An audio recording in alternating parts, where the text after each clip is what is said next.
масла. Защо тази книга я написахте и защо ние предлагаме и тримата след тази книга, особено и издателството, предлага решение на въпроси с етерични масла?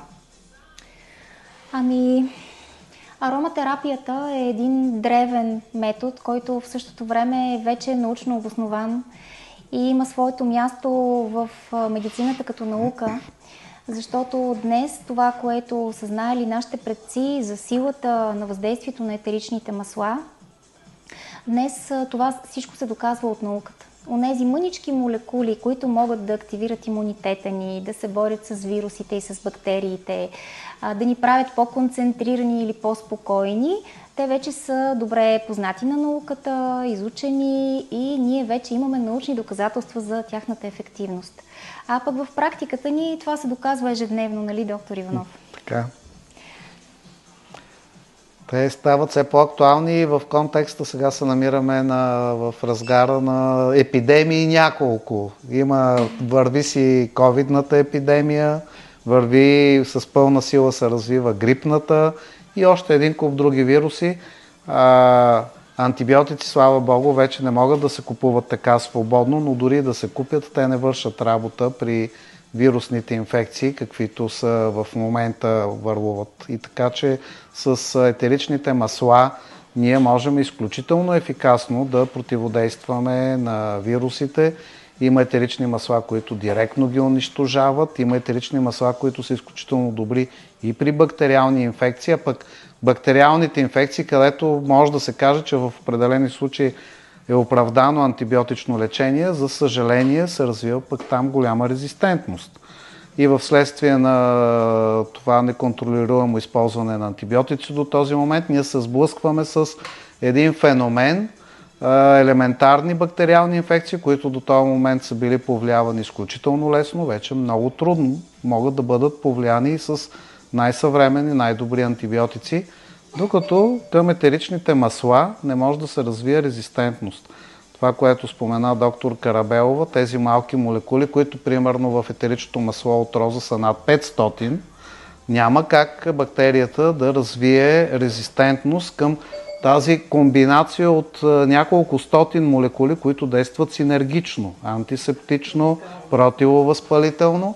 Така че все повече ще си говорим за етерични масла и в контекста на борбата ни с инфекции.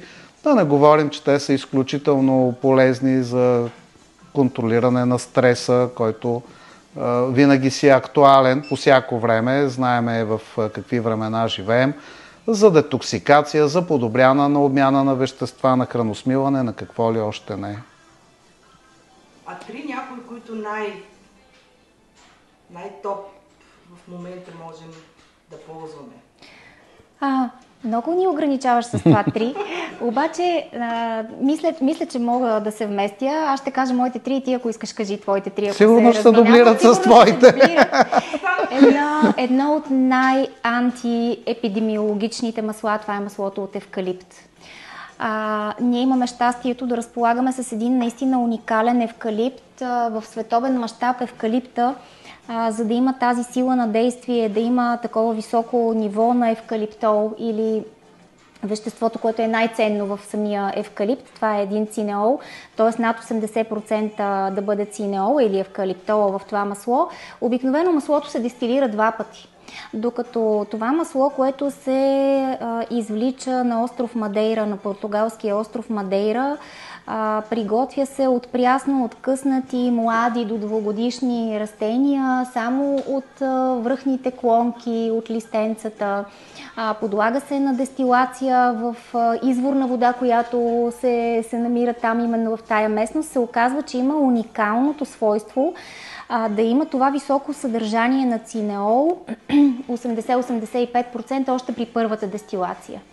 И това прави това масло абсолютно уникално, абсолютно единствено в света и това масло е много приятно като ухание в сравнение с другото масло, което е характерно с една острота, с така не толкова приятен. Това масло има изключително цветен аромат. Как може да го ползваме? Маслото от евкалипт може да се ползва по най-различни начини. Единственото предупреждение да не се ползва при деца под 2 годишна възраст, да се нанася близо до лицето и на гърдите. Това важи и за маслото от мента, но всички, които сме над 2 годишна възраст, може да го ползваме антиепидемиологично. Можем да слагаме по 2-3 капки на арома медальон или директно на шалчето си. Можем, когато се приберем попремръзнали или понастинали, да си направим ваничка на стъпалата с морска сол и с 5-6 капки етерично масло от евкалипт. Можем да разбъркаме в супена лъжица зехтин 5 до 10 капки от евкалиптовото масло и да нанасяме всеки ден в носните ходове, вътре върху лигавицата директно, което оказва изключително предпазно действие. Това се практикува от много години в моето семейство. Всеки ден учениците, студентите, задължително преди да излязат с клечка за носа, намазват носния ход. Знаем, че това са входните врати за вирусите. Така че маслото от евкалипт е номер 1. Разбира се, не мога да пропусна чайното дърво. Чайното дърво, специално на компания Vivasan, е уникално, защото то е допълнено от манука и канука, 2 масла, които омекотяват неговия ефект и в същото време го правят много действащо с широк мащаб. По същия начин може да се ползва и то. И тук вече сега се чудя кое да бъде третото избрано от мен масло. Искаш ли ти да избереш третото масло? Категорично третото масло според мен трябва да бъде лавандулата. Между другото, те действат синергично, така че чудесно ще допълни което иде от другите две. Лавандулата не случайно му казват етеричното масло, което е швейцарското ножче на етеричните масла. Тъй като ако имаме възможност да избираме какво да вземем със себе си, ако имаме възможност само едно масло да вземем, то може би това е лавандулата. Да, наистина, също са ми много любими евкалипта, чайното дърво с манука и канука, но защо лавандула? Защото лавандулата, освен че също притежава много силни противомикробни свойства, тя е богата на вещества, които много добре влияят на нервно-психическото напрежение и на стрес. Пак, както каза доктор Карабелова, можем да инхалираме, можем дори само да отворим шишенцето и когато имаме нужда да вдишваме. Можем една капка да втрием в слепоочета. Между другото, лавандулата и чайното дърво с манука и канука само на Vivasan биха могли да бъдат използвани директно, без да използваме за база някакво масло или някакво олио. Директно по една капка се втрива в слепоочията. Много добър ефект за баланс на нервната система, за премахване на главоболие, дължащо се на повишено нервно напрежение.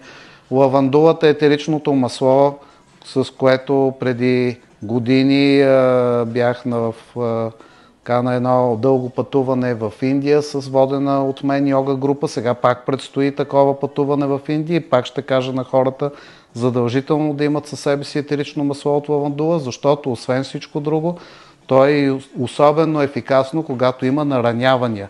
Обезболява, дезинфекцира и директно се накапва върху раната, ако има такава, спира много бързо кървенето. Също така е изключително ефикасно за ухапване от насекоми, уси, пчели, комари и всякакви други. Дори се препоръчва при ухапване и от отровни змии, разбира се, редом с останалите мероприятия, които трябва тогава да се предприемат. При изгаряне, било то битово или слънчево изгаряне, отново изключително ефикасно масло. Между другото, родоначалника на съвременната ароматерапия, Гат Фосе, по този начин е установил, че етеричните масла действат и оттам нататък започва бурното проучване на техните свойства. Той е бил химик, който се е занимавал с разни експерименти и неволно получава сериозно изгаряне и в тази болка, която изпитва, този стрес, който изпитва, веднага топва ръката в първия съд, който е до него, който за негово щастие се оказва етерично масло от лавандула. И какво се установява? Много бързо се обезболява мястото на изгарянето, не се получават тези сериозни последствия от изгаряне с некроза на тъкани и така нататък. И той е бил силно заинтригуван. на какво се дължи това, започва да проучва свойствата на етеричните масла, но дължим на лавандулата този интерес съвременен към етеричните масла, които иначе, както доктор Карабелова каза, са познати на човечеството от хиляди години, така че лавандула задължително да бих прибавил към челната тройка, да. А някои интересни случки напоследък да имате от вашата практика, които сте помогнали нещо спешно?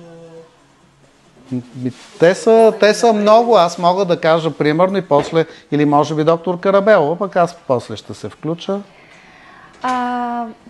Да, ако конкретно с тези масла, в момента, нали, точно наистина не е задължително.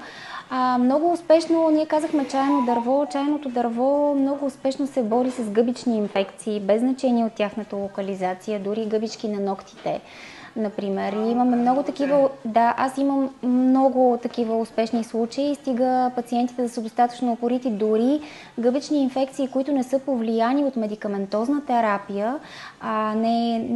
Не е зле да се знае, че специално тези антибиотици, които действат върху гъбичките, антимикотиците, са много токсични за черния дроб. И тук отварям една малка скоба, защото доктор... Ще кажа, да, само една малка скоба, защото доктор Иванов специално посочи антибиотиците. Искам да кажа, че ние като лекари, като хомеопати, като натуропати, като хора, които лекуват пациентите си с природна медицина, не сме против антибиотиците. Даже напротив, бих казала, че ние, точно бидейки лекари, натуропати, най-много пазим антибиотиците, защото най-малко ги използваме и запазваме тяхната ефективност. Най-големия, да, разбира се, най-големия проблем днес с антибиотиците е тази резистентност, на която вече сме свидетели, от която се плашехме години наред. Как се използват, питаш? Чайното дърво трябва да бъде в по-голяма концентрация. За тази цел може в 5 до 10 мл базово масло, например кокосово масло е удобно, да се поставят 30 капки чайно дърво, примерно в 5 мл 30 капки чайно дърво и така добре концентрирания разтвор да бъде нанасен като компресче. Например, на малка марличка или изрязано тампонче за грим да се поставя на засегнатия нокът всяка вечер. Просто хората трябва да бъдат упорити, защото нокътя на крака, например, израства за 8 до 10 месеца. Тоест, за един по-дълъг период, дори да не е всяка вечер, но поне през вечер, ние трябва да слагаме такова компресче. Буквално пред очите ви израства здрав нокът.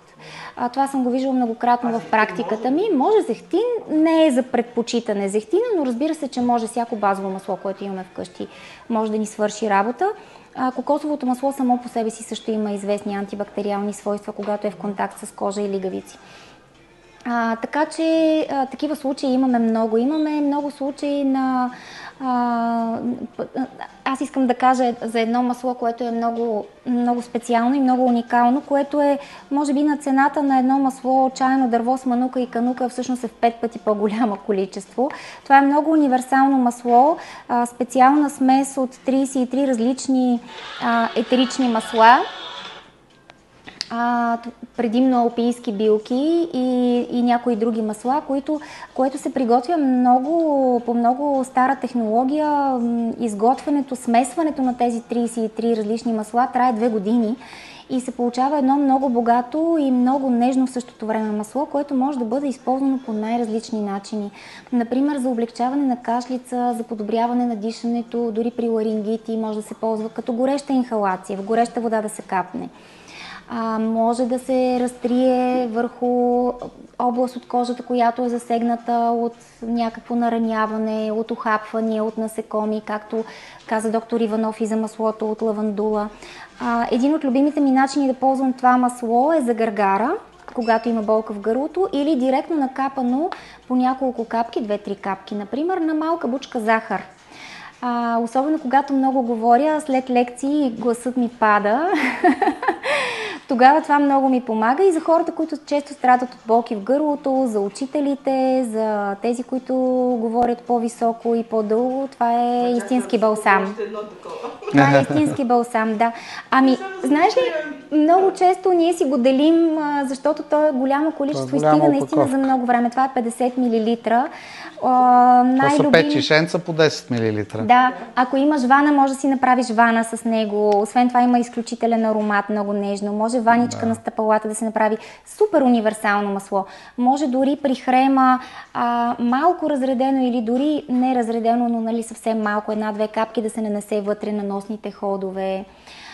Може малко разредено да се използва за намазване на ушния канал или за тампонче, когато сме склонни към отити, например. Изобщо много универсално действие има това масло.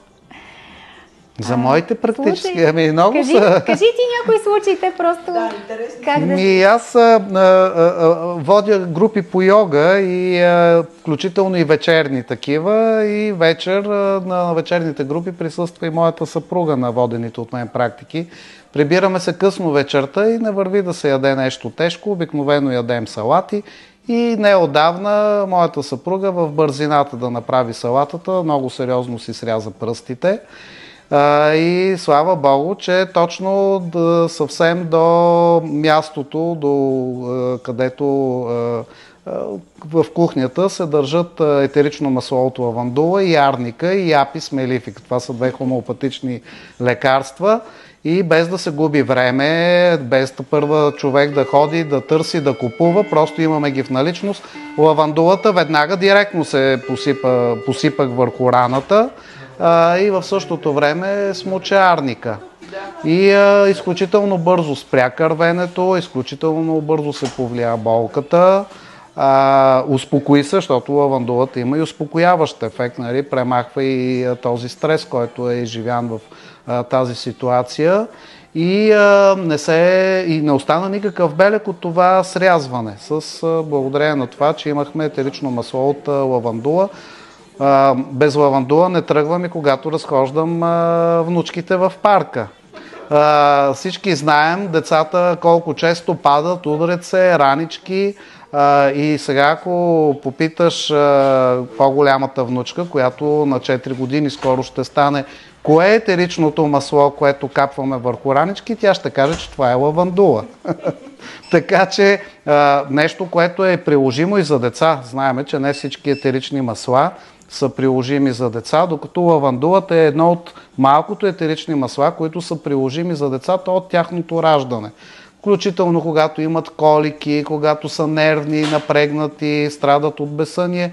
Ако няма устройство за изпарение, изпаряване, каквото има тук, може да се накапе на салфетка или на кърпичка в близост до възглавничката, където спи детенцето. И по този начин то, докато спи, ще инхалира лавандулата и тя действа изключително добре на нервната система, балансира, успокоява, може да се втрие малко в коремчето, около пъпчето, така че наистина невероятна е лавандулата, не случайно аз много си я харесвам. Етеричното масло от лимон също много харесвам и си прибавям към чайовете. Ето тук имаме един куп чайове, аз наистина с Българска чайна компания сме разработили доста чайове от серията Фитолек, фито от растения и лек от лекувам. И когато чая не е много топъл, защото ако е топъл, той ще изпари лимона. Когато не е много топъл, капвам 1-2 капки етерично масло от лимон. Истинското етерично масло, то не се разтваря в чая, то става на едни ситни капчици по повърхността, които като се пие чая, се изпива и съответно етеричното масло от лимон. Между другото, не всички етерични масла могат да се приемат вътрешно, но тези на Вивасан са от висок терапевтичен клас, така че много от тях могат да се приемат, особено лимона. И когато той се приема заедно с чай, също действа изключително добре, както противовирусна, противобактериална защита, така лимона е етеричното масло, което много добре действа на кръвообращение, много добре действа на храносмилане, на обмяна на веществата, препоръчва се и при гадене, при повръщане, при стомашно-чревен дискомфорт. Аз съвсем наскоро имах случай пък с бъбречно-каменна болест. етеричното масло има много добро пикочугонно действие, подобрява бъбречната функция и е незаменимо за хората с бъбречно-каменна болест. Излезе така камъче при мой пациент, който имаше такава бъбречна криза, като пък локално в областта на бъбрека и на похода на пикочните пътища бях препоръчал да се втрива етерично масло от хвойна. Ние имаме крем хвойна. Той има и загряващ ефект, има и противобактериален, противовирусен ефект, но действа много добре, отпуска мускулатурата и ето така може да бъде изключително полезно етеричното масло от лимон за какво ли не. Ами аз искам от вас една препоръка към нашите читатели и посетители на издателския ми сайт, тъй като там имаме вече секция за Vivasan. Просто да пожелаете, освен книгите или освен вашата книга с автограф, която ще предлагаме, да им пожелаете нещо и да им кажете за тази 2024 да опитат не само книги, да опитат и маслата. Да препоръчате, освен да четат и да ползват такива природни продукти.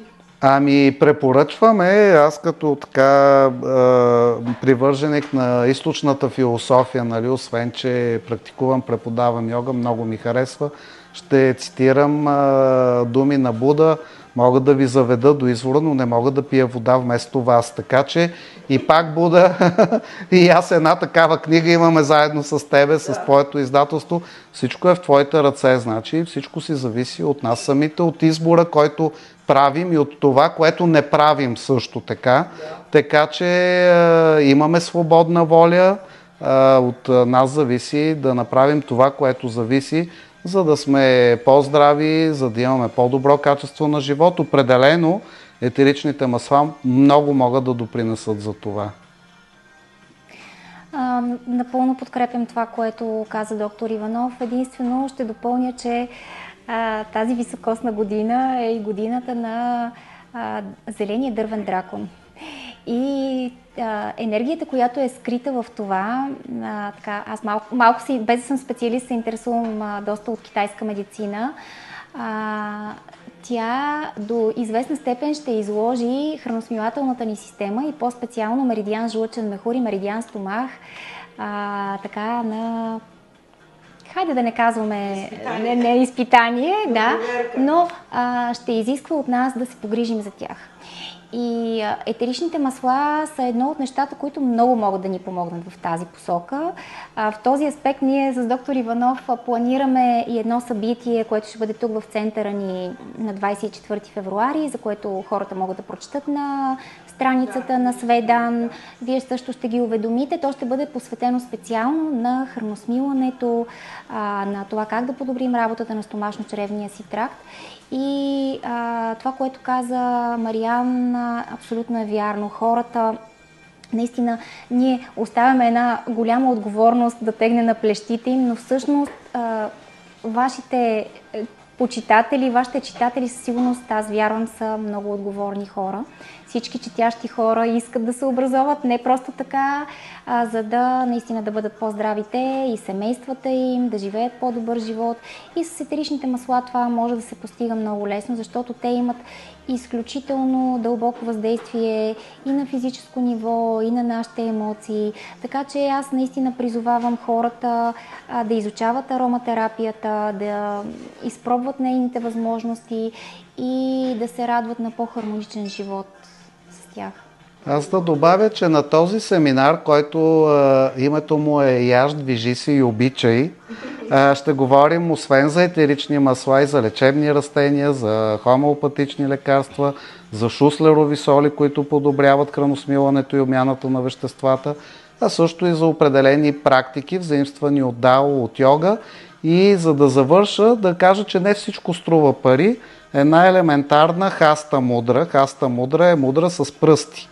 Това е сурия или огнената мудра, се казва, и тя много мощно стимулира манипура чакра. Това е третия ни енергиен център в областта на слънчевия сплит, който отговаря за разпалване, както казват на изток, на храносмилателния огън.